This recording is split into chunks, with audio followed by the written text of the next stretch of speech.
Well,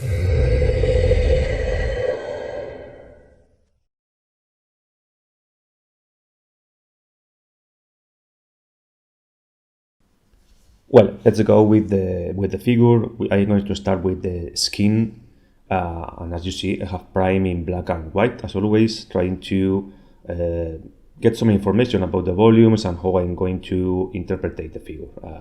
We did that a lot of times.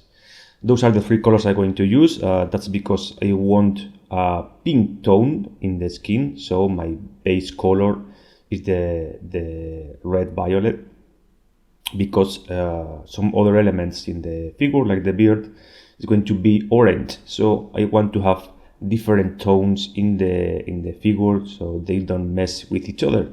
So the idea is to generate a pink tone in the skin, so it will contrast more with the orange beard or orange tones in leather, for example, or something like this. So it's true that the orange, the German orange, is more orange, obviously, and the skin tone, the final skin tone for the lights I have chosen, it's quite white, but it has some orange as well. But my base coat is my base color is red. So as you see, the skin tone is slightly pink in comparison with other skin tones that are that comes from pure orange or more orange tone, like in other cases that we have used in figures.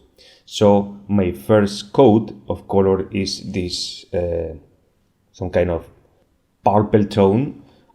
It is the darker tone I'm going to use in the skin. So I'm placing it in all the areas that are dark after the priming.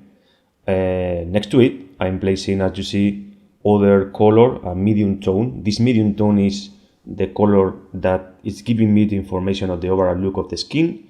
It is still pink, more orange, it's true, that the red violet, obviously, but it is still pink, so it will contrast with the orange tones in the beard, for example.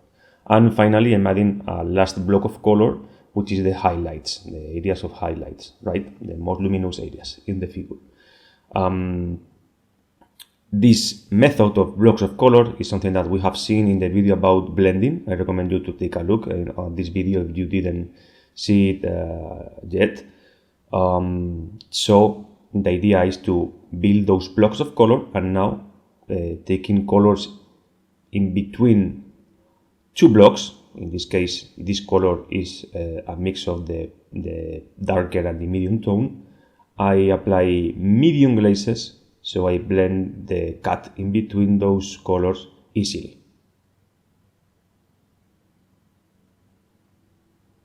And same thing with the medium tone and the light tone. You can follow any other way to blend, but this one I think is quite useful in this kind of figures with big volumes, right? So also in this part of the process, you can improve a bit the interpretation of the volumes by correcting, adding more light to blend, or adding more shadow and eliminating part of the light of the blocks, or adding more light to the blocks. As you see, I'm adding more light, for example, right here in the blending stage.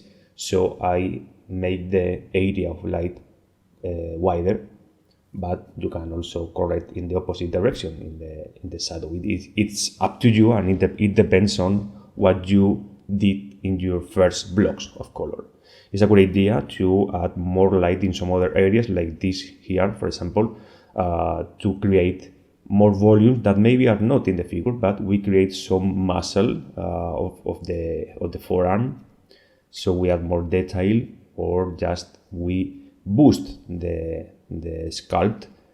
In this case, I don't remember if the forearm is sculpted or not with this detail. I think a bit, but I'm making it more noticeable. So at the end, instead of having a very flat cylinder, we have some other details inside this cylinder.